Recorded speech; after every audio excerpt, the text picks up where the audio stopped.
वैसे ब्राह्मणों ने 5 विकारों को तो जीता है, लेकिन ये जो छठा विकार है आलस्य का, वो बहुत अटैक करता है। कई बार हम योग में बैठते हैं, थोड़ी देर के बाद नींद आना शुरू हो जाती है, बुद्धि भटकना शुरू हो जाती है, और अगर हम बुद्धि को एकाग्र करना चाहते हैं, शांत हो जाते हैं, तो शांत होते ही निद्रा की गोदी में चले जाते हैं। इसलिए ये जो समय मिला है, हर एक ब्राह्मण आत्मा को इन तीनों बातों से मुक्त होने का समय है।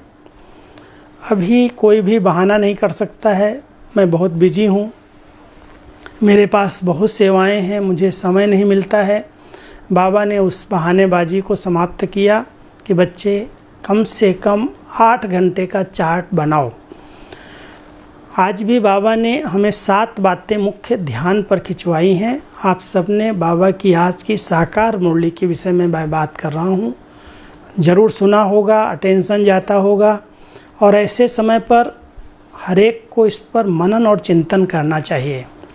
सबसे पहले बाबा ने कहा, बच्चे तुमने अपनी लाइफ इंश्योर्ड की है। दुनिया में लाइफ इंश्योरेंस जब करते हैं तो उनका लक्ष्य रहता है अगर मैं शरीर छोड़ूं तो मेरे परिवार वालों को पैसा मिलेगा। लेकिन बाबा ने कहा, बच्चे तुमने जो अपनी लाइफ इंश्योर की है, तुम 21 जन्मों के लिए अमर बन जाते हो, मरते ही नहीं हो। कितनी बड़ी बात बाबा ने कही है। और बहुत समय से कहा है, बच्चे तुम्हारे पास जो कुछ है, तन मन धन समय संकल्प, जो शक्तियां हैं, सब इंश्योर कर लो आगे आने वाली दुनिया के लिए। तो हम सब देखें क्या हमने सचमुच इंश्योर किया है। अगर इंश्योर कर लिया है तो मैं समझता हूँ कि कोई भय की आवश्यकता ही नहीं है। सब कुछ हमने सफल किया है, इंश्योर किया है, और हमें तो एक का कई गुना होकर के मिलने वाला है। और बाबा कहते हैं, बच्चे 21 जन्म तो क्या, मैं 50-60 जन्मों की भी गारंटी करता हूँ। तो सबसे पहली बात बाबा की आज की मुरली के हिसाब से हम सब ने अगर अभी तक भी इंश्योर नहीं किया है, जो भी है, तो समय मिला है कि हम सब कुछ इंश्योर करें। और दूसरी बात बाबा ने कहा, बच्चे भक्ति के बाद ज्ञान और ज्ञान के बाद वैराग्य। वैराग्य की वर्तमान समय मैं समझता हूँ हर एक को अंदर से तो ज़रूर आता होगा, क्योंकि वैराग्य ये सीनरियाँ ही आज की हमें दिला रही हैं, पता नहीं कल क्या होगा। और जब तक बुद्धि में बेहद का वैराग्य नहीं आएगा तब तक परिवर्तन संभव नहीं है। इसलिए हमें 2 बातें वैराग्य दिला रही हैं। एक तो ब्राह्मण आत्माओं के आगे जो निमित्त हैं, जो इस यज्ञ की धरोहर है, फाउंडेशन बने, वो धीरे धीरे सब एडवांस पार्टी में जा रहे हैं। कभी भी ये सोचा नहीं था, भले जानकी दादी जी की एज बड़ी थी, जब भी मैं उनके सामने बैठता था तो कहती थी, बाबा मुझे वीज़ा नहीं देता है, मुझे नहीं जाने देता है, पता नहीं क्यों नहीं बुलाता है। दादी जी के अंदर ये रहता था कि बाबा मुझे भी बुला ले। और शायद आप सब जानते हो, दादी जी इतना उपराम थी हर चीज़ से। 2 चीज़ें जो हम लोगों के कनेक्शन में थी, एक था दादी जी के पास जो पत्र आते थे, और दादी जी के पास जो भी यज्ञ का सहयोग आता था। ये 2 चीज़ों पर दादी का बड़ा ध्यान रहता था। कहती थी कोई रात को भी अगर दे के जाता था तो उसी समय अकाउंट डिपार्टमेंट में पैसा भेज देती थी, और अगर कोई ज़रूरी पत्र होते थे तो उसी समय मुझे दे देती थी, बुला करके देती थी या भिजवा देती थी कि राजू इसका तुम जवाब दे देना। कहती थी मैं कल शरीर छोड़ दूँ तो ऐसा कोई न कहे कि दादी के अलमारी के अंदर इतना पैसा था। और दादी को मैंने ये बात पूछी थी, उन्होंने मुझे उसका उत्तर नहीं दिया। इतना वो उपराम थी कि शाम को सोते समय रात में इस बातों को भी अपने हल्का कर लेती थी कि कोई का भी पत्र हो उसको उत्तर जाए, और कोई भी पैसा आया हो, यज्ञ में सहयोग आया हो तो अकाउंट डिपार्टमेंट में जाए, मेरे पास 1 कौड़ी भी नहीं मिलनी चाहिए। मैं सवेरे उठूँगी या नहीं उठूँगी मुझे पता नहीं। इतनी वो न्यारी और प्यारी उपराम स्थिति में रही, और सदा उनको वैराग्य की वृत्ति अंदर से थी। सब कुछ करते देखते जैसे बाबा चला रहा था वो चल रही थी, लेकिन इस दुनिया में नहीं थी। बिल्कुल उपराम थी, कर्मातीत थी, संपन्नता को प्राप्त हो चुकी थी। बाबा ने उनको हमारी सबकी छत्र छाया की तरह रखा हुआ था। लेकिन इसका अचानक जाना और इस प्रकार से जाना, जबकि उनकी जो भी आशाएं थी वो सब मुझे कभी कभी कहती थी, राजू देखना कभी मेरी अर्थी पर भी कोई पैसा न चढ़े, खर्चा ना हो। तो हम लोग हंसते थे, दादी ऐसा कैसे हो सकता है, आप तो हेड है संस्था की, आपके ऊपर कैसे नहीं चढ़ाएंगे पैसे, फूल नहीं चढ़ेंगे, ऐसा कैसे होगा। लेकिन बाबा ने उसकी इस आशा को भी पूरा कर दिया। कैसी सीन थी, पांडव भवन में कोई नहीं फूल नहीं चढ़ा पाए, ज्ञान सरोवर में नहीं चढ़ा पाए, और शांतिवन में भी जब आई तो भी चंदन के हार ही थे, कोई फूल बाहर से आ ही नहीं सके। तो क्या ड्रामा की सीन कहें या उस आत्मा के मनोबल की शक्ति कहें जो 1 सेकंड में शरीर से निकली और शरीर ऐसे समय पर छोड़ा जो कितनी इकोनॉमी का अवतार बन करके जैसे गई, और हम सबको ये पाठ पढ़ा दिया, एक नामी एक बाबा दूसरा न कोई की ज़रूरत नहीं है। और साथ साथ इकोनॉमी किया, इतने लाखों लोग, कितने ब्राह्मण आज दादी जी को अगर खुले जब लॉकआउट अगर नहीं होता और ऐसे समय पर शरीर छूटता तो कितने लोग यहाँ आते, कैसे कैसे आते, आप सब दृश्य को इमर्ज कर सकते हो। तो वर्तमान समय हम देख रहे हैं दादियाँ हमें क्या पाठ पढ़ा रही हैं। एक उपराम रहो, वैराग्य वृत्ति में रहो, अचानक कुछ भी हो सकता है। तो हम सब बाबा के बच्चे दादियों से हमेशा कुछ न कुछ प्रेरणाएं लेते हैं। बाबा हमेशा दादी जानकी के लिए कहते थे, इस बच्ची के द्वारा गुणों का दान होता है, और गुण दान करने की विशेषता ये होती है कि जो कर्म करते हैं वो कर्मों को देख कर के गुणदान होता है। तो दादी के कर्मों को हम सब देख देख करके उनसे बहुत कुछ सीखे हैं। कैसे इतनी बड़ी एज में उनका मुरली से प्यार, उनका बाबा के बच्चों से प्यार, उनका क्लास से प्यार, उनका मनन चिंतन से प्यार, वो देख करके लगता था कि कुछ भी हो जाए, कितनी भी शरीर की नाजुक हालत हो, वो कभी भी अमृत वेला मिस नहीं करती थी, वो कभी भी शाम का क्लास नहीं मिस करती थी। 7 बजता था, कहती कुछ भी हो मुझे ले चलो क्लास में, और क्लास में आधा घंटा योग कराना, फिर बाबा की ज्ञान रत्नों से सबको खेलना, उनको बहलाना, उनके साथ डांस करना। वंडरफुल पार्ट दादी जी ने यज्ञ के अंदर पहले से तो बजाया ही, लेकिन जब से उनको मुख्य प्रशासिका के रूप में घोषित किया गया, ड्रामा अनुसार 13 साल तक दादी जी के साथ पार्ट बजाने का मुझे भी अवसर मिला। तो मैंने बीच बीच में चेक किया और बहुत गहरी नज़दीक से बैठ कर के अकेले में रूह रियान भी करता था कि दादी आपका बैठना ही यज्ञ को भरपूर कर रहा है, इसलिए आप कभी ये संकल्प नहीं करो कि मुझे जाना है। कहती थी बाबा मुझे बुलाएगा, ज़रूर बुलाएगा, मेरी आस है, मैं भी जाऊँ, एडवांस पार्टी क्या करती मैं भी मदद करूँ, देखूँ। तो ऐसे ऐसे दादी जी के जो संकल्प थे वो सब पूरे हुए हैं। तो मैं समझता हूँ ये सीन हम सबको वैराग्य वृत्ति की ओर प्रेरित कर रही है कि अब सबको अंदर से वैराग्य आना चाहिए। अब नाटक की सुई अंत के समय पहुँची है और हम सबको एवर रेडी होना है। अब चलने का समय है, इसलिए कोई भी कहीं पर भी लगाव, झुकाव, प्रभाव, दबाव, कहीं पर भी बुद्धि हमारी फंसी ना हो, अटके ना हो। ये एकांत में बैठ कर के अपने आप को चेक करने का बड़ा सुंदर अवसर मिला है, और मैं समझता हूँ आप सभी इस सुंदर अवसर का बहुत अच्छा लाभ ले रहे होंगे। तीसरी बात बाबा ने आज अंडरलाइन कराई, बच्चे कम से कम हर एक को 8 घंटे का चार्ट जरूर बनाना है। एक दूसरी मुरली में पढ़ रहा था जिसमें बाबा ने कहा है खुदाई खिदमतगार वो है जो कम से कम 8 घंटा आत्म अभिमानी स्थिति में रहने का अभ्यास करता है। हम सब समझते हैं हम तो खुदा की खिदमत में ही हैं, उनकी सेवा में ही हैं, जो कुछ बाबा ने हमें सेवाएं दी हैं उसमें ही हम लगे हैं, उनके सिवाय और मेरा कौन। लेकिन ये जो बात है बहुत गहरी बात है कि कम से कम हर एक ब्राह्मण आत्मा 8 घंटे आत्म अभिमानी स्टेज में रहने का पुरुषार्थ करे। अब वो समय है, हम सबको ये चांस मिला है, एकांत में बैठो और एकांत में बैठ कर के मैं जो हूँ जैसी हूँ अपने हीरे को देखो। कोई भी सूक्ष्म में भी सूक्ष्म दाग, जो आज बाबा ने एक बड़ा अच्छा दाग बताया है मुरली के अंदर, कई बच्चों का अंदर अंदर शैतानी ख्याल चलता है, विकारी संकल्प चलते हैं, और किसी न किसी देहधारी से जरा भी सूक्ष्म लगाव होता है तो कई प्रकार के संकल्प विकल्प चलते हैं। ये बहुत बड़ी माया है, तो इस बात को भी बहुत सूक्ष्म चेक करना चाहिए। एक तो मुझे अपनी इस देह के बंधन से मुक्त होना है, आत्म अभिमानी स्टेज हमें इस देह के बंधन से मुक्त कर देगी। दूसरा, जहाँ पर भी देह के संबंधों में बुद्धि अटकी हुई है किसी भी तरह से, केवल एक नाम रूप की बीमारी के हिसाब से नहीं, लेकिन कहीं ना कहीं बुद्धि का लगाव है, झुकाव है। कोई आत्माएं बहुत अच्छी लगती हैं, कहीं ना कहीं बुद्धि फंसी हुई रहती है। तो इसको बहुत सूक्ष्म चेक करना है कि ये दाग भी मुझ आत्मा में न हो, कोई भी प्रकार की पदार्थों की आकर्षण न हो, देह, संबंध और पदार्थ। और फिर चौथी बात में सूक्ष्म संस्कार हैं।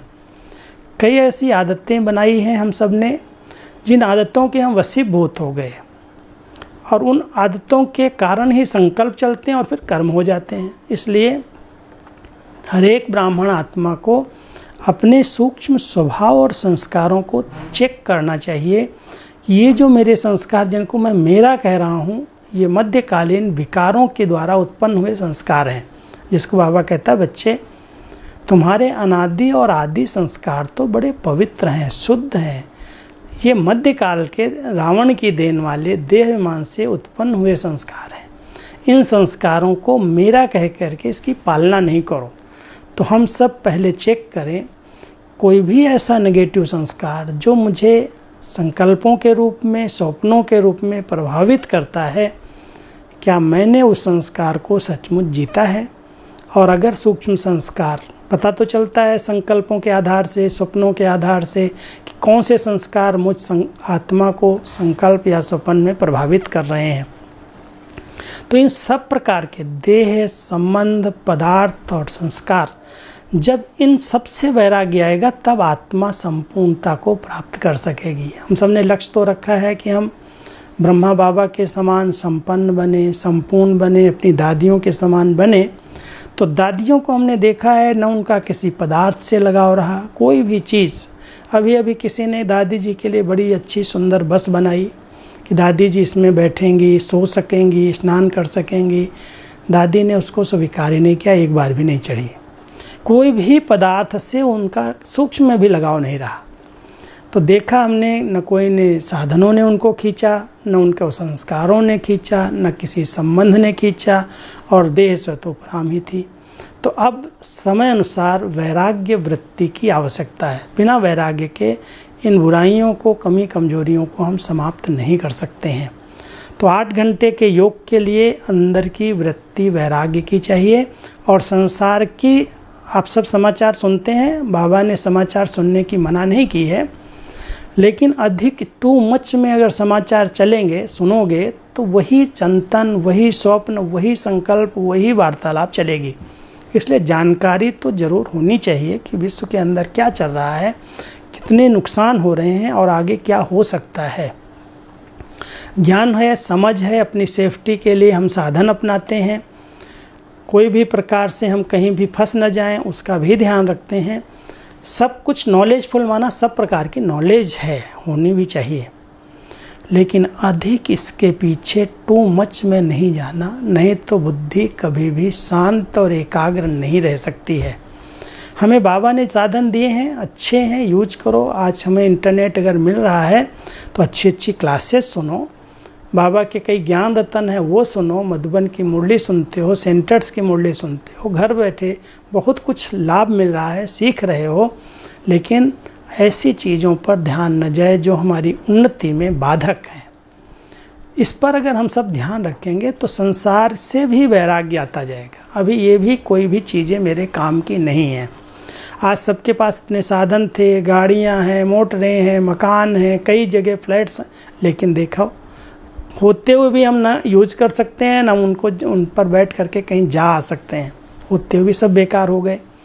तो बाबा जो कहते थे बच्चे एक दिन आएगा ये सब गाड़ियाँ खड़ी रहेंगी, हम समझते थे पेट्रोल नहीं मिलेगा, डीजल नहीं मिलेगा, इसलिए खड़ी रहेंगी। वो सब मिल रहा है, लेकिन फिर भी सब खड़े हो गए। तो ये सब बाबा हमें ट्रायल के रूप में कहता है, बच्चे ये रिहर्सल हो रही है। और रिहर्सल होते होते, पिछली मुरली में बड़े अच्छे शब्द थे, रिहर्सल होते होते 1 सेकंड में रियल हो जाएगा। और अब सचमुच वो रियल होने का समय सामने दिखाई दे रहा है। और रियल और रिहर्सल में अंतर क्या है, आप सब इस पर विचार करते होंगे। रिहर्सल अगर कोई चीज़ की होती है तो फिर से ठीक हो जाती है, लेकिन जब रियल हो गया तो रियल माना समाप्ति, वो फिर ठीक नहीं की जा सकती। जैसे भूकंप आया, उसके बाद फिर से अच्छे मकान बना लिए गए। कोई भी घटना घटती है, थोड़े दिन के बाद सब भूल जाते हैं, उसको रिहर्सल कहा जाता है। लेकिन जब रियल हो जाएगा तो उसको दोबारा कोई फिर से नहीं खड़ा कर सकता, वो ख़त्म हो जाएगा।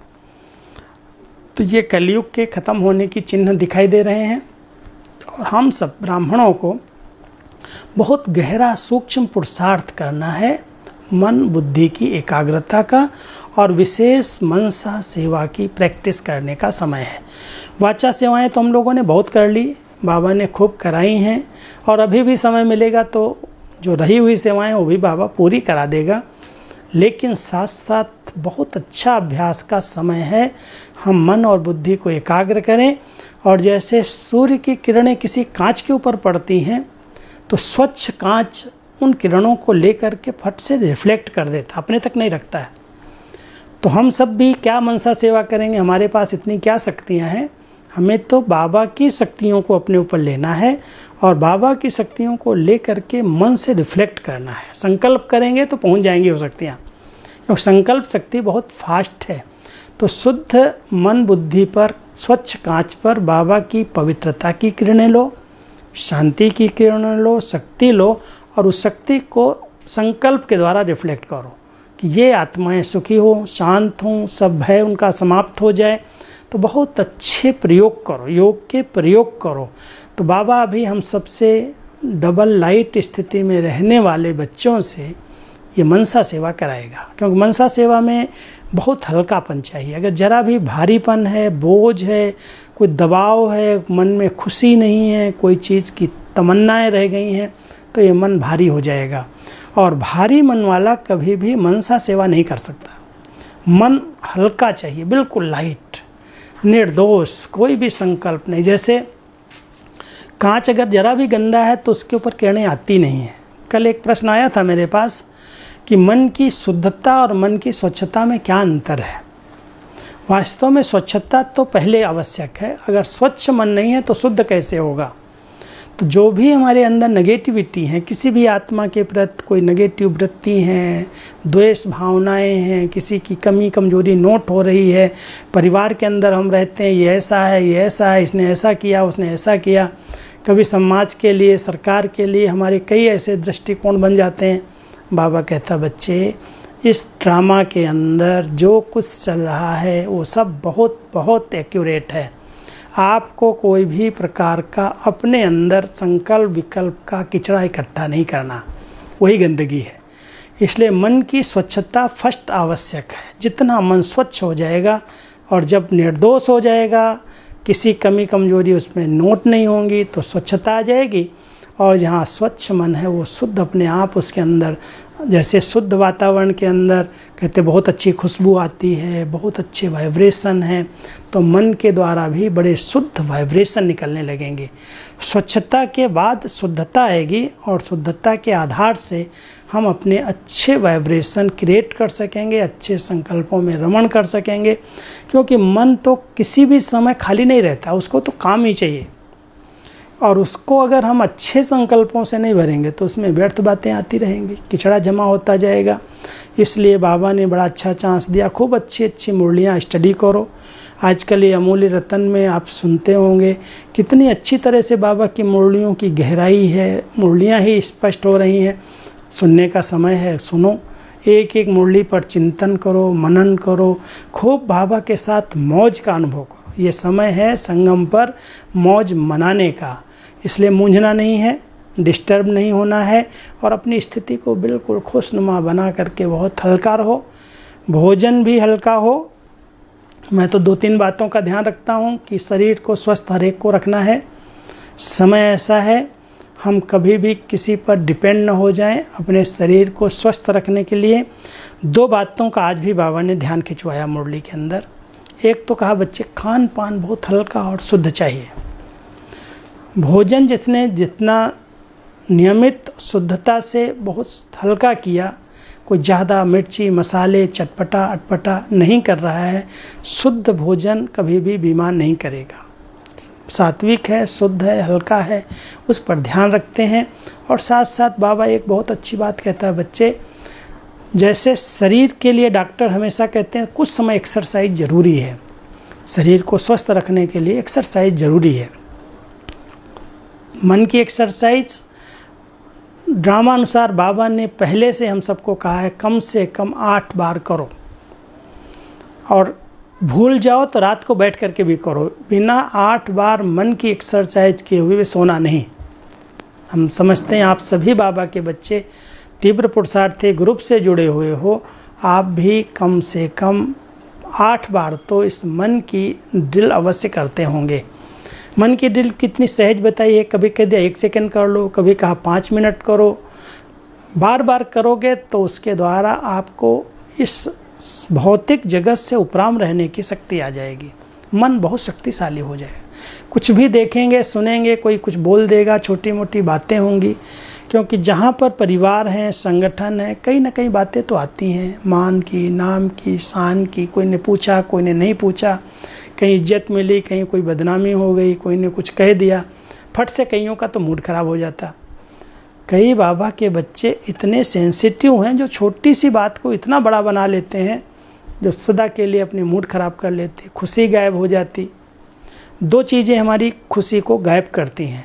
एक, अगर कहीं शंका पैदा हो गई, जिसको कहते हैं अनुमान, शंका, संशय, वो हमारी खुशी को फट से छीन लेता है। और दूसरा, अगर हमने किसी बात को अंदर ले लिया, मूड बदल गई, तो खुशी गायब हो जाएगी। इसलिए कोई कुछ भी कह रहा है, बाबा ने तो यहाँ तक कहा है, राजयोगी वो है जो निंदा, स्तुति, दुख, सुख, जय पराजय, मान हानि सब में समान रहना जानता है।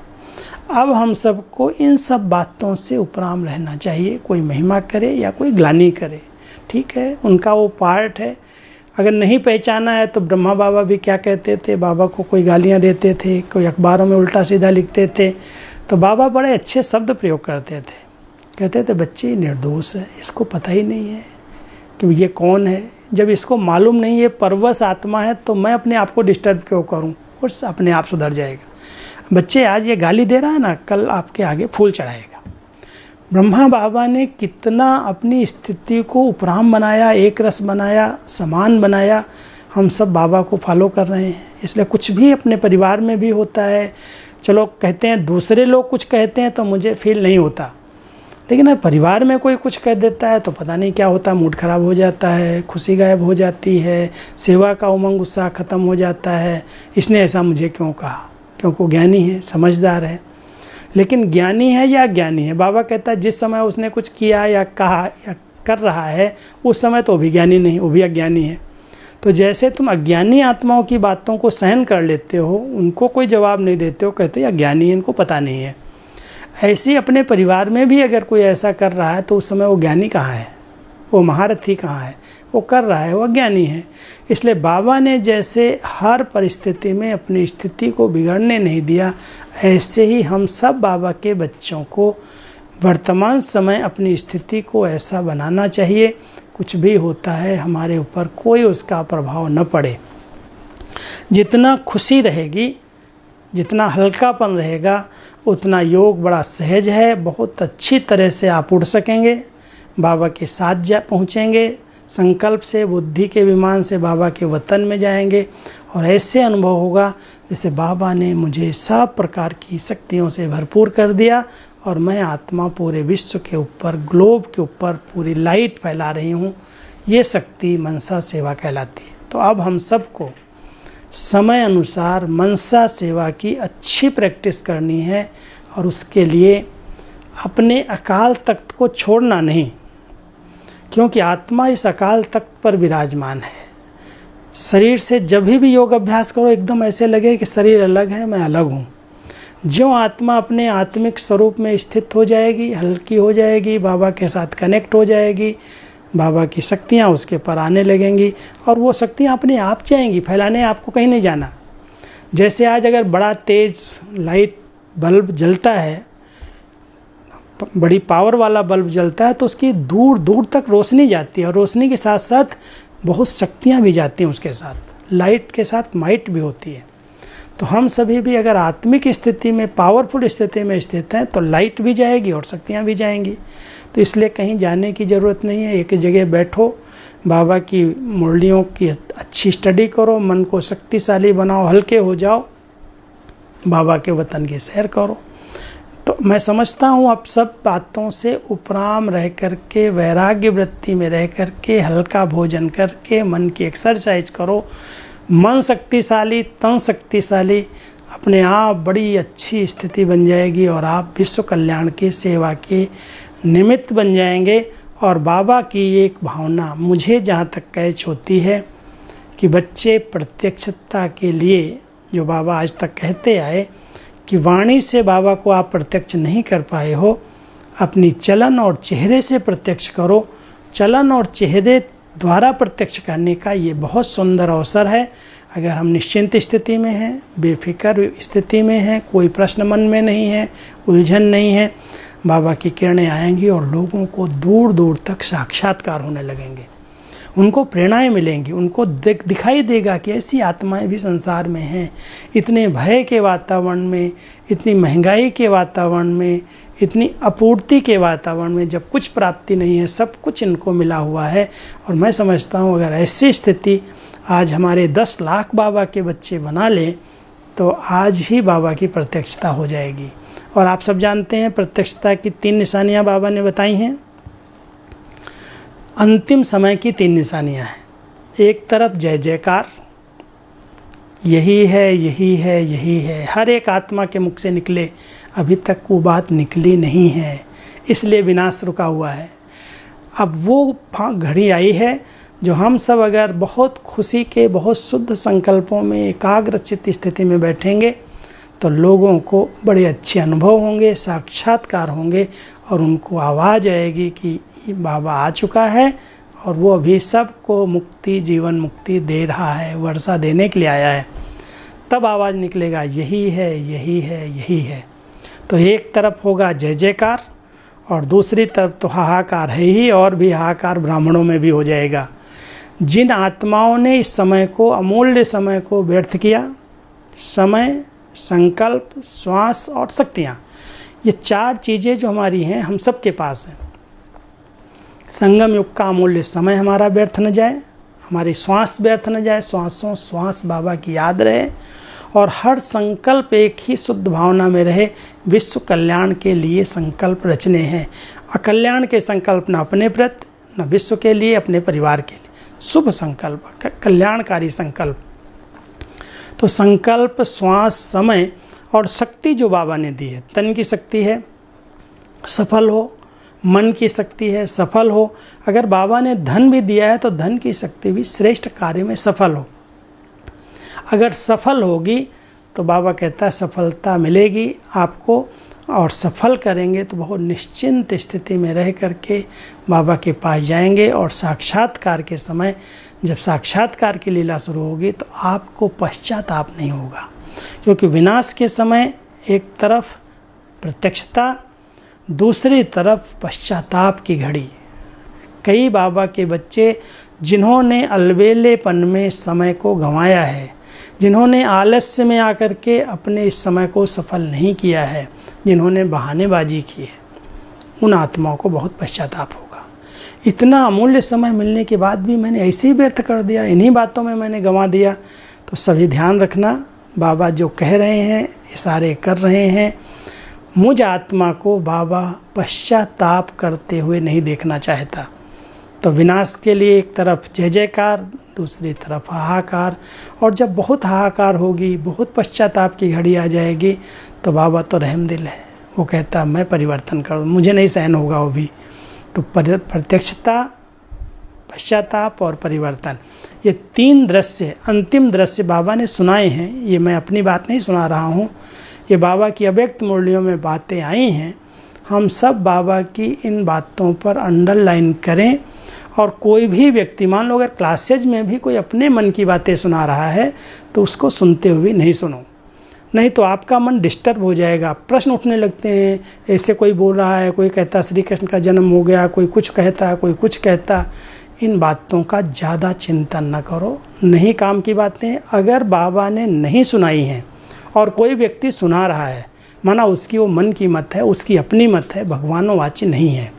तो जब ऐसी कोई बातें हम सुनाई दे, सुन लो, तो उनकी परवाह नहीं करो। और आजकल की जो ये बहुत बड़ी माया है इधर से उधर फॉरवर्ड करने की, बताने की, उससे सारे परिवार में हलचल हो जाती है। इसलिए किसी को भी हम व्यर्थ संकल्प चलाने के लिए निमित्त न बने।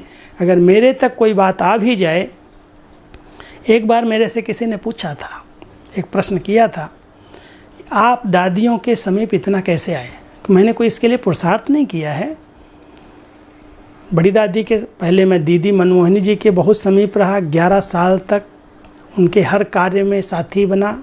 जो भी पत्र लिखती थी, जो भी कारोबार होती थी, बहुत समीपता से दीदी के साथ, दीदी मनमोहिनी जी के साथ पाठ बजाने का सौभाग्य मिला। उसके बाद जब दीदी जी अव्यक्त हुई तो दादी प्रकाशमणि जी के साथ बहुत समीप रह करके उनके हर कार्य में हाथ बटाने का, उनकी सारी इंटरनल कारोबार जो पत्रों की थी, व्यवहार की थी, मुरलियों की थी, वो सब करने का, बहुत समीप से रोज़ उनके साथ बैठने का और उनकी भावनाओं को समझने का चांस मिला। और दादी जी के जाने के बाद जानकी दादी के साथ भी बहुत गहरा संबंध रहा, कनेक्शन रहा। दादी तो यहाँ तक कहती थी, अगर मैं बीमार हूँ और आपको कोई काम हो तो सीधा आ जाया करो, कोई से पूछो नहीं।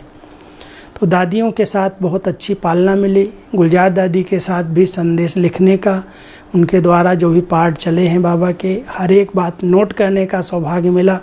तो मैंने अपनी दादियों को बहुत समीप से देखा है।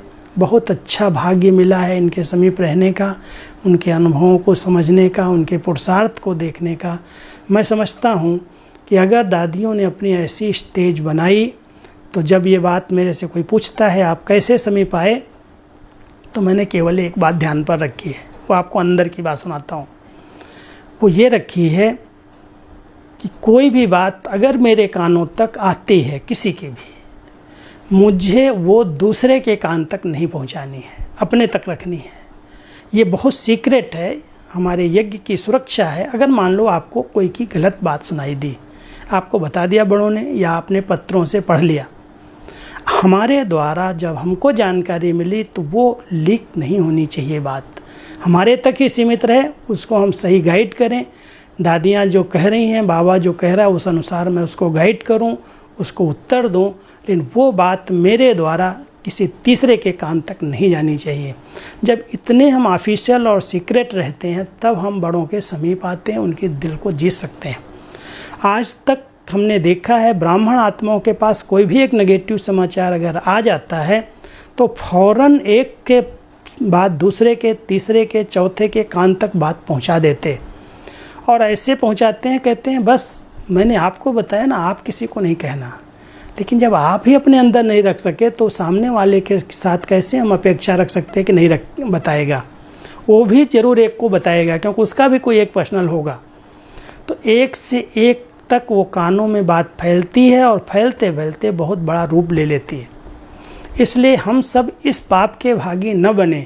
कोई भी अपने ब्राह्मण परिवार की, बड़ों की, यज्ञ की बात अगर नेगेटिव कोई ने आपको सुनाई है या आपको लगता है कि ऐसा नहीं होना चाहिए, हो रहा है, तो बाबा कहता है तुम शुभ भावना रखो, शुभ चिंतन करो, अपने अच्छे वाइब्रेशन दो, जिससे वो परिवर्तन हो जाए। अगर इधर से उधर फैला दी, वातावरण में बना दिया, तो उसका बोझ है वो आपको कभी भी उड़ती कला में उड़ने नहीं देगा। ये बहुत सूक्ष्म कर्मों की फिलॉसफी है। इसलिए कभी भी कोई की कमी, कमजोरी, अवगुण कुछ भी आपको सुनाई दे, बताया जाए, हो भी, मैं कहता हूँ तुम देख भी रहे हो कि ये गलत हो रहा है, फिर भी बाबा कहता है तुम उसके प्रति शुभ चिंतक बनो, अपनी सेफ्टी करो, अपने आप को सुरक्षित रखो। उस बात को आप फैलाओ मत। फैलाओगे तो उसका पाप आपके ऊपर चढ़ेगा, क्योंकि वो आत्मा हो सकता है रियलाइज करके अपने आप को बदल ले, लेकिन जिस तक आपके द्वारा बात पहुंची है उसका दृष्टिकोण बदल जाएगा। ये भी एक बहुत अच्छी फिलॉसफी बाबा ने हम सबको सुनाई है, सिखाई है। हम सब बाबा के बच्चे, हर एक आत्मा के गुणों को देखें, विशेषताओं को देखें। बाबा हमेशा कहता है बच्चे विशेषताओं का चश्मा पहन करके रहो, कभी भी किसी की कमी और कमजोरी को नोट नहीं करो, उनको सहयोग का नोट दो। तो हम सब बाबा के बच्चे वर्तमान समय के अनुसार जो समय बाबा ने दिया है, आज हमारे पास अभी भी 11-12 दिन हैं, लॉकडाउन चल रहा है, हम बाहर नहीं निकल सकते, घरों में रहें, सुरक्षित रहें और बाबा से बहुत अच्छी सकाश लें, शक्ति लें, जो अनुभव अभी तक आप हमने नहीं कर पाए हैं। मैं तो एक बात सोचता हूँ, मान लो आज बाबा कहता है बच्चे अव्यक्त वतन के अनुभव करो, मूल वतन के अनुभव करो, अतीन्द्रिय सुख की अनुभूतियाँ करो, परमानंद की अनुभूतियाँ करो। क्या हमने किया है? ऐसे ही समय हम गंवा रहे हैं। मुरली सुन लिया, क्लास कर लिया, हाँ हम बहुत अच्छे हैं, बहुत अच्छे हैं, लेकिन बाबा कहता है अच्छे अच्छे कहते कहते अच्छे बन जाओ। और वो तरीका यही है कि जिन बातों का हमने अभी तक अनुभव नहीं किया है, हम उन अनुभवों के सागर में, उनके तले में जाएं और जा करके अनुभवी मूर्त बने।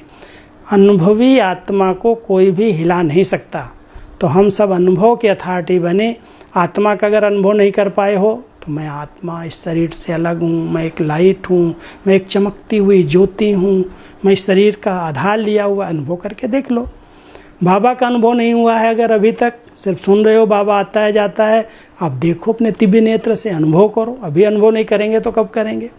मैंने एक स्लोगन निकाला था, अभी नहीं तो कभी नहीं। ये समय ऐसा आया है, अगर अभी नहीं तो कभी नहीं, अंडरलाइन कर लेना।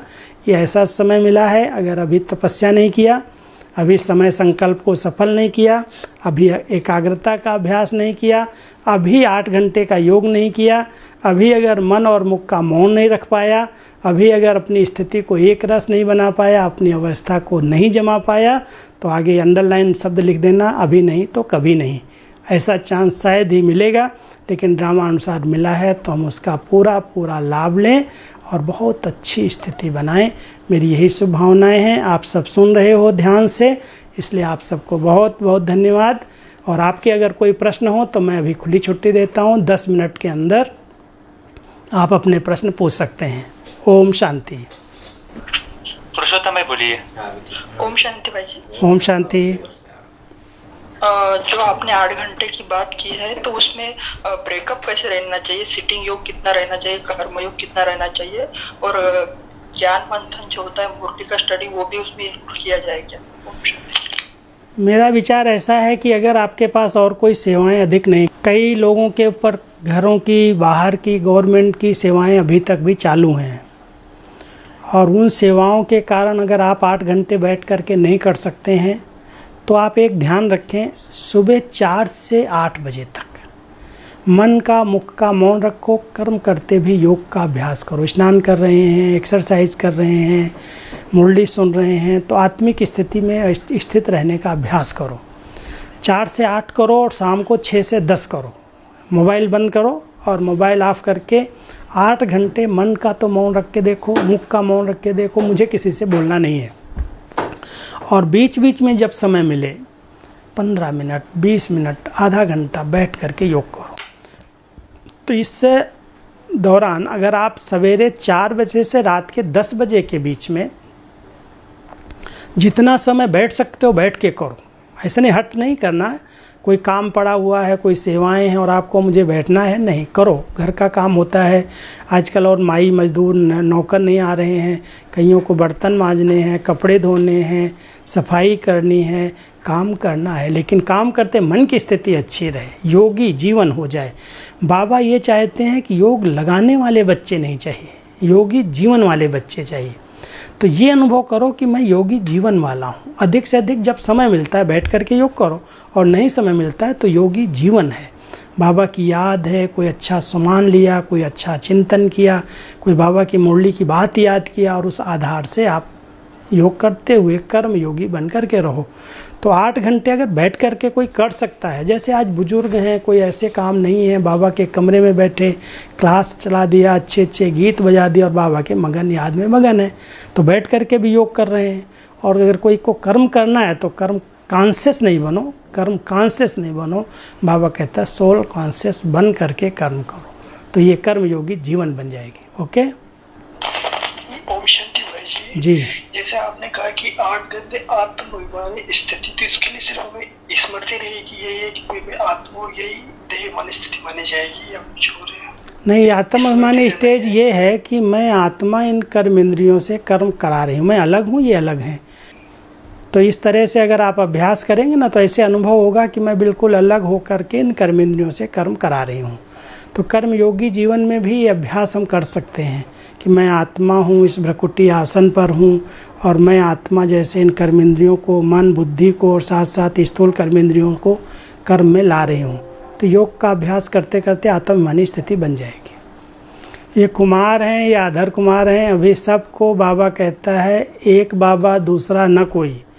बस बाबा के प्यार में समाने का अनुभव करो, लवलीन स्थिति का अनुभव करो। ठीक है, अभी और कोई सेवा तो है ही नहीं जो हम कुमारों को कहें ये करो। अभी तो सब बाबा ने सबको अपने घरों में बंद कर दिया है। एक स्थान पर बैठो और अपनी मन की स्थिति को अच्छा बनाओ। बाकी ज़्यादा इंटरनेट में, मोबाइल में समय नहीं देना, क्योंकि कुमारों की एक आदत होती है ना इंटरनेट चलाने की और बहुत सारे दृश्य देखने की। थोड़ा सा अपने समय को, अपनी शक्तियों को इन बातों से बचाओ, ये व्यर्थ में न जाए, इसकी संभाल करो।